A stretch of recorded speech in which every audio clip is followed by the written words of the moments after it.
Hey everyone, it's Steve here, and welcome back to part 2 of my top 20 favorite movies. It is raining like crazy outside right now. Well, it's kind of stopping a little bit right now, but it's like 1 o'clock in the afternoon, and it is so dark in my apartment. I should put some lights on because how dark it is. Also, it is very hot and humid, and I had to turn my air conditioner off to do this, which stinks because I know I want to spend some time talking about these movies, and I feel like I might be hurrying because I'm so hot, and all I want to do right now is put my air conditioner back on. So anyway, let's jump right back into it. So we left off with number 16 last time. We're going to do 15 through 11 today. Just as before, spoiler warning is in effect, and things might get a little controversial, or maybe a little bit, the beginning of controversy amongst film fans. That's why we're going to start happening here. So, alright, so let's get going. Number 15 is going to be The Lost World, Jurassic Park. I did not stutter. I did not say just Jurassic Park. I'm saying the second movie in the series, The Lost World. Let the controversy begin. I know that this movie is, I wouldn't say hated, but it is kind of hated amongst people, and I don't fully understand why. The first Jurassic Park is a classic, of course. It broke new ground in animatronics as well as in CGI. I will still hold to the fact that the scene with the kids in the kitchen with the raptors is one of the most tense, well-paced, fearful scenes in a movie that I can think of. There's a lot that it does right. There's too much of this. Talking. And in a movie that's fine. And my point is that if I go to a movie about dinosaurs, I want to see dinosaurs. I don't want to see people sitting around a table talking and in a car talking and talking. There's too much of it in the original film. I've always said I would like to actually do this at some point. If you were to add up the amount of screen time that dinosaurs actually appear on screen in the original Jurassic Park, it wouldn't be very much. You might get maybe 20 minutes. I've never done it, so I don't know it, but it wouldn't be much. It would be far less than half, if not far less than a third of the entire movie. That's my problem with the original. Of course I like it, but I feel that the second movie, The Lost World, delivers much more of what I want from a Jurassic Park movie. I want to see dinosaurs rampaging around and tearing shit up and killing people. That's what you want to see. And the second movie delivers that. The complaints I've heard is that that the characters are all unlikable, and they are, and I'll be the first to admit that, which adds to the appeal of the movie for me. You don't need the likable heroes. I mean, Jeff Goldblum, I think, is the closest we get in this movie. And Jeff Goldblum, how can you not love Jeff Goldblum? Come on. How can you not? But the other characters in the movie are not very smart, not very likable. They kind of cause their own problems. And there's the ham-fisted environmental message that I think runs through all of these movies, really. But basically, and I put it, again, lower on the list because I know it's not high art, and I know it's not, some deep, meaningful movie. It is, when I want to watch dinosaurs going on a rampage, this is the movie I'm going to watch. It does have that extremely stupid gymnastics moment. You all know what I'm talking about if you've seen the movie. And the fact that she yells, "Hey, over here," to the raptor, and it actually goes, "Huh?" I mean, yes. If there's any scene I could cut out, a couple seconds I could snip out of this movie, it would be that, because it is stupid. But other than that, there's creepy stuff in here. The field, and you see the trails. The group of people are there, and you see these trails forming in this tall grass toward them, and all you see is the tails of the raptors closing in on them. The whole sequence at the end with the raptors in general it's a fun little action sequence. You know, when that one comes flying over that car and tackles, what's her name? Julianne Moore? Right? Hold on. Yes, I was right. Look at that, go figure. But this is my point, is that yes, the characters and the people in it are forgettable. But yeah, when that raptor like jumps over the car and tackles her, to me that's terrifying shit. And you get a T-Rex rampaging through San Diego at the end. What more could you want? And the amount of hate the movie gets, I don't quite understand. I do understand people complain about the characters being unlikable, the whole gymnastics sequence, and I'm with you on at least one of those 2 points. But basically, this is where this movie falls on my list, because it's not high art, and I know that, so I put it down toward the bottom of the list. It's a movie that I'm going to watch when I want to see dinosaurs on a rampage, because that's what you expect to see in a Jurassic Park movie. So, number 15, the second Jurassic Park movie, not the first. Too much talking. Number 14 is going to be our second prison movie on this list, and the final one. But I think there is no better one than The Shawshank Redemption. Again, this could be a bit controversial, because I know that, like on IMDb, I think Shawshank Redemption is I think it's still listed as the #1 movie of all time. I don't think it quite reaches that height. It's an excellent movie. It's a very dramatic movie. It's very powerful. It's certainly, I put it above The Green Mile, because this is obviously the better prison movie. Basically, if no one's seen it, I don't know how you haven't, but once again we have a person wrongfully accused of murder for murdering his wife. He is sent to prison. It's about the characters that he meets there. While he's there, he kind of gets in good with the warden. Now, this is a very corrupt prison, as we learn. And our hero begins kind of working for the warden and kind of running his scams for him and earning his favor. And the warden allows this because he knows that this guy's in jail. He's never getting out. He's never going to be able to, drop the bomb on him because he's in prison. Later on, we find out that there is proof that could be used to acquit Tim Robbins of the crime, and the warden covers it up, and because he wants to keep this guy in prison, because he can't let him out now because he knows too much. So it's a story about a corrupt prison and the people that are in it. And of course, eventually, spoiler alert, Tim Robbins escapes by slowly and methodically carving a hole in his cell behind a poster of Rita Hayworth.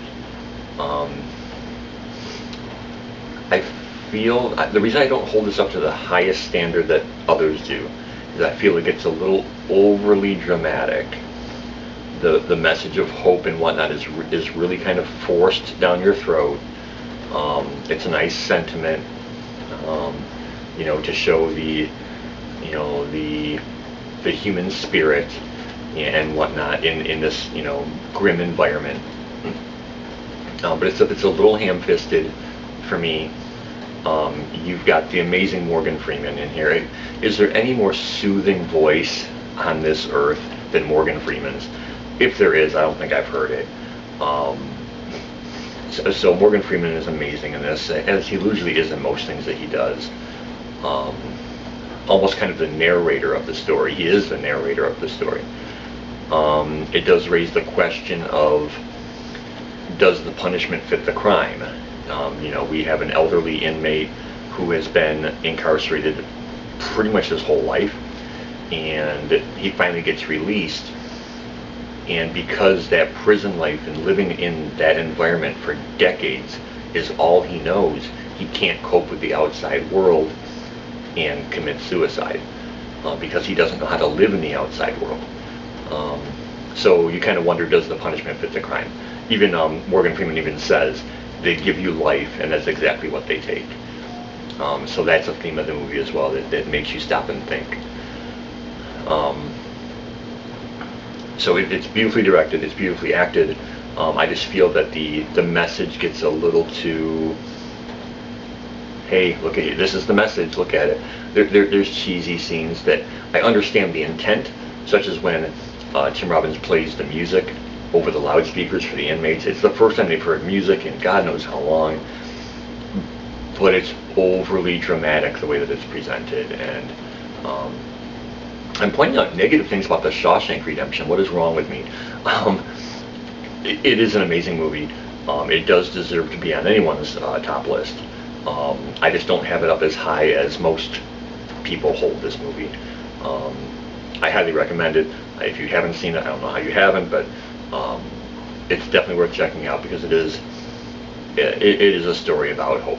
And I always do admire movies where characters persevere in a situation where I know I wouldn't. You know, I always try to put myself in their position. I know I would just give up and just go die in a corner somewhere. And I've got another one of those such type movies coming up here in a little bit. It's always nice to see people persevere in the face of adversity. And that's what this does. So number 14 would be The Shawshank Redemption. Alright, number 13 is going to be It's a Wonderful Life. Now, kind of you could say possibly a sappy choice for someone like me. But if you haven't seen this movie, how haven't you? I'm going to say that about a lot of these on the list, I'm sure. You can catch it any Christmas time. It's dubbed as a Christmas movie, but I don't like it when Christmas movies are called, oh, it's a Christmas movie, just because it takes place at Christmas time. That doesn't make it a Christmas movie. This is a movie that could be set during any time. It doesn't have to be considered a Christmas movie, but it is, and so it gets shown on TV every year at Christmas time. And if you haven't seen it, check it out. If you just want to feel good about life. Basic plot here is that we've got James Stewart, who plays George Bailey, who we get to view his life in that he's always putting his own life on the back burner. He's always making sacrifices for other people so that they can get what they want. And the things that he wants, the things that he wants to do in life, keep getting pushed back for one reason or another. He's never able to really do what he wants to do, and he's always making sacrifices for other people, whether it's his brother or his father's company, as he's trying to keep it out of the hands of the evil miser, Mr. Potter. But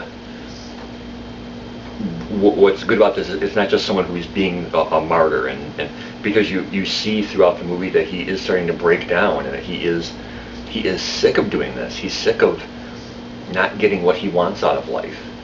You know, he's not a martyr, or he's not the hero of the town that everyone makes him out to be. And the breaking point comes when Mr. Potter, the Ebenezer Scrooge of this movie, if you will, kind of screws him over in a major way, that George begins to think about killing himself. And he goes onto a bridge with the intent of jumping off. And it's at that moment that his guardian angel appears, and to talk him out of it. And the only way that he can do that is that he wants to show George what the world would be like without him. So he makes it so that George was never born. And so then George is able to see what becomes of all the people in his life, and what becomes of the town that he lives in, all because he's not there. It's not presented in an overly sappy way. The ending is probably the sappiest moment of the whole movie, when the whole town comes together to save him from his predicament with Mr. Potter. But aside from that, I think what I just like about this movie is that it would be nice to be able to see how the world would be without you. You know, I think a lot of us can feel that we're not important, or that nothing we do really makes a difference. And to be able to be shown that yes, it does mean something, and that an insignificant event or thing that you do could send out this ripple effect that could affect other people in a positive way, is pretty powerful. Here's how I view it, and here's a personal story real quick. This is years and years ago at my former job. I went down to Ohio to rescue a bunch of dogs that needed homes, and I had the van that I took down. I had them packed full of all these dogs. There was one left that there was no more room in the back of the van to fit him with the cages. The cages were full. But I said, you know what, there's only one dog left. I'll let him ride up front with me. And so I don't have to leave him behind. On the way back, I named him Ryder with a Y, R-Y-D-E-R, because he just laid next to me in the middle part between the seats. So I named him Ryder because he was a good rider. Woman came in, adopted the dog, and I figured, well, that's that. Fast forward, oh good Lord, at least 7 years, if not 8, at my current job, I ran into the woman and the dog. She brought him in a minor injury. He had like bumped his eye and it was like red, so nothing serious. But I saw the name on the paper, Ryder spelled with a Y, and I saw the dog, and it was the same kind of dog that it was him. And my point of this is that just in talking to her, she was telling me about all the things that they've been through with this dog. That it goes to work with the husband every day. Where it is that he works, I don't know, but that the dog is an important part of that group of people, and that the dog gets, Christmas gifts from their clients, and if there's ever a day that he doesn't bring the dog, everyone is pretty much pissed off, like where's Ryder? She told me that either her mother or her mother-in-law, I think it was her mother, was kind of like in a nursing home kind of situation, sounding like kind of dementia, not really responding to people, and that they allowed them to bring Ryder into this nursing home to see her, and she told me that it's the only time she saw this woman light up and respond to anything was when she saw that dog.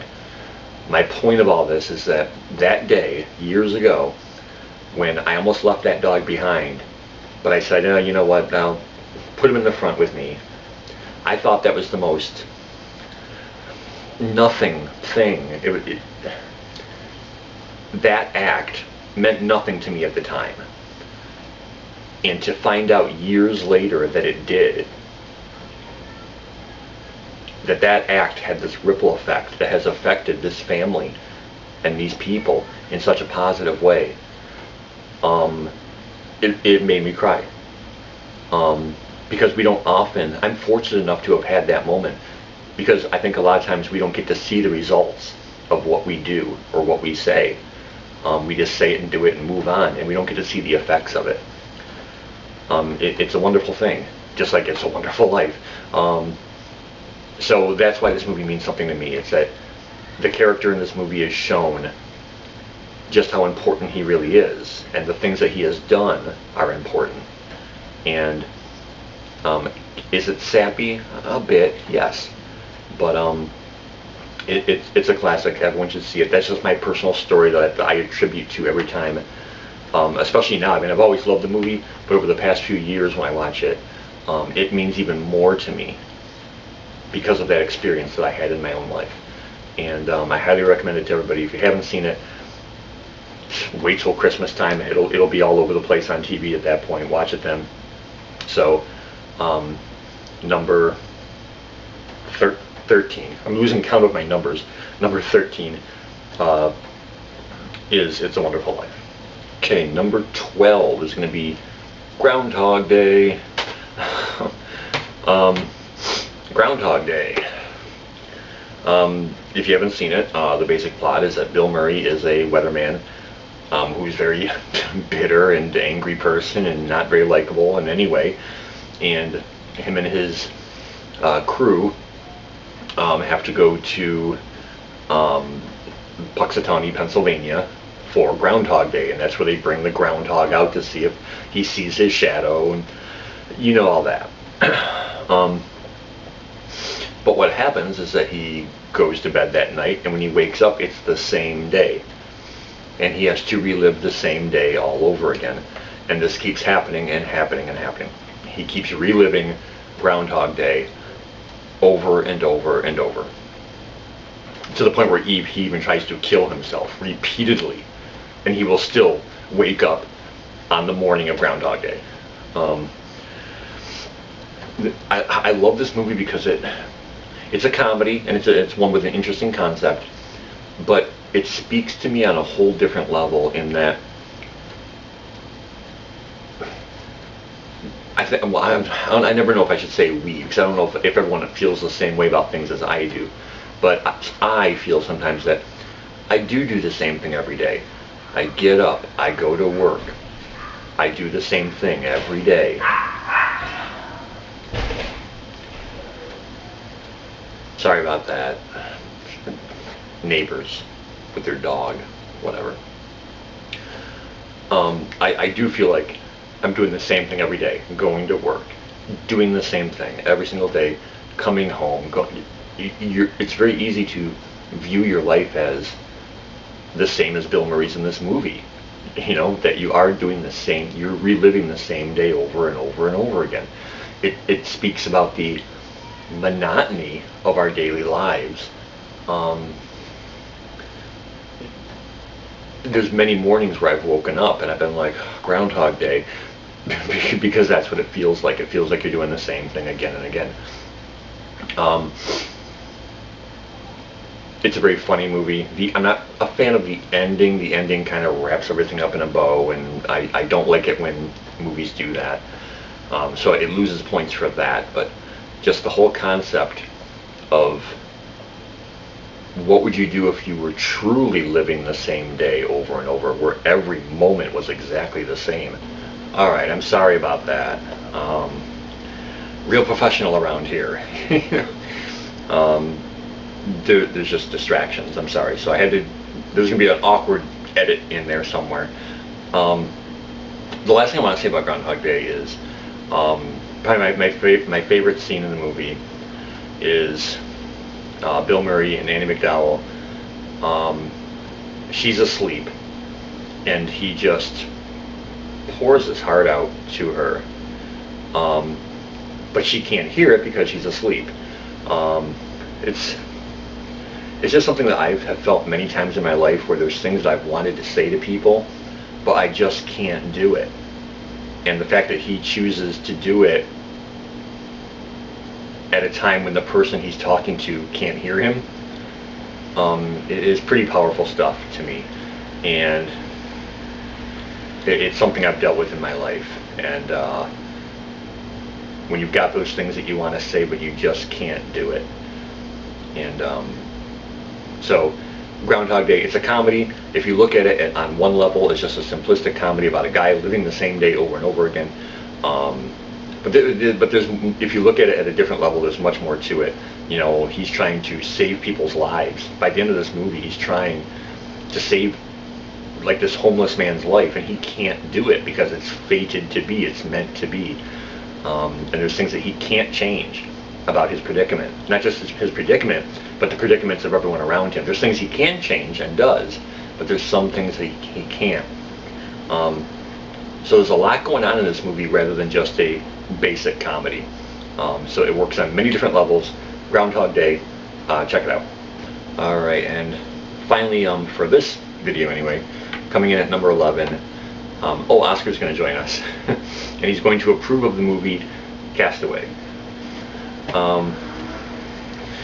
Castaway is an amazing movie. It is truly a one-man show. If you haven't seen it, Tom Hanks works for FedEx. He's on a plane crashes, he ends up stranded on a deserted island for 4 years, I believe. There you go, that's the movie. This is a one-man show. There's obviously other characters at the beginning and at the end of the movie, but for a good gosh, hour 20 minutes, it is just him on this island. And it is a testament to how good of an actor he is. And it's a testament to how you can tell a story, not just with one character, primarily, but with hardly any dialogue, no music. There's no music in this movie until he gets off the island. I think at the beginning they're playing an Elvis song in the background, but there's really no music until the moment he gets off the island. So lack of music, lack of dialogue. Now, amidst some of the packages from the wreckage that wash up on shore, one of them is a volleyball, and he gets his bloody handprint on the ball. It looks like a face. He befriends this volleyball.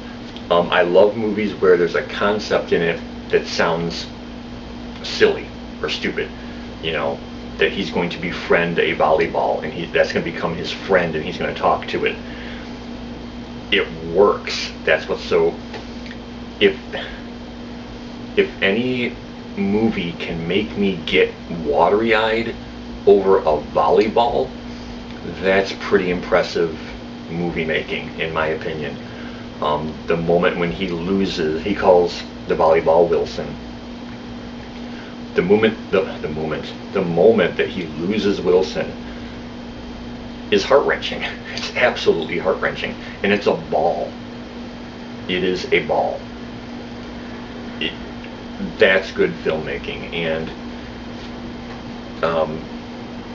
there is, of course, the story of that, you know, before the plane crash, that he has a fiance. It's his girlfriend. He kind of quasi proposes to her before he leaves on the trip. He does give her a box, which clearly is a ring box. And then at the end, obviously, you come back and he's been gone for 4 years, and he sees what's saying. It's always bothered me how quickly Helen Hunt seems to move on in this movie. 4 years, your fiance has been missing, and you're already remarried with a kid? I mean, it's possible.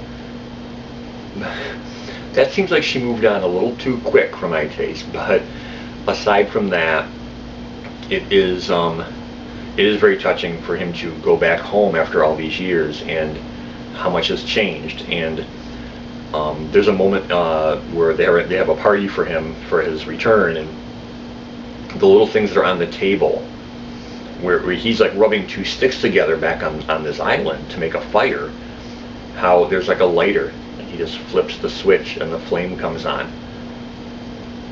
The simple things that we take for granted in our advanced lifestyles, and all of the, not just technology, but just little simple tools that we have in our daily lives that you don't think about. You know, I can either do this and flick and get a flame, or without that, you're rubbing sticks together. It's a movie about survival. Again, it's a situation where I can put myself in his situation.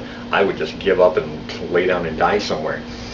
The way that it was shot over the course of a year, because obviously Tom Hanks had to lose weight if he's stranded on this island eating nothing but coconuts and crabs and fish. He's going to lose weight, so they filmed some of this a year later from the earlier parts of the movie, so he could lose weight and look more, you know, haggard.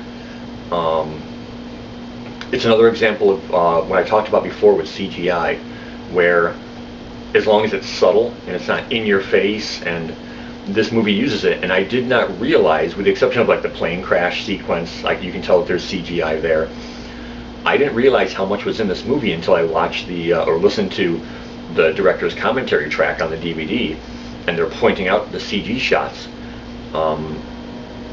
It amazes me that there's that much CGI in this movie, because I don't notice it.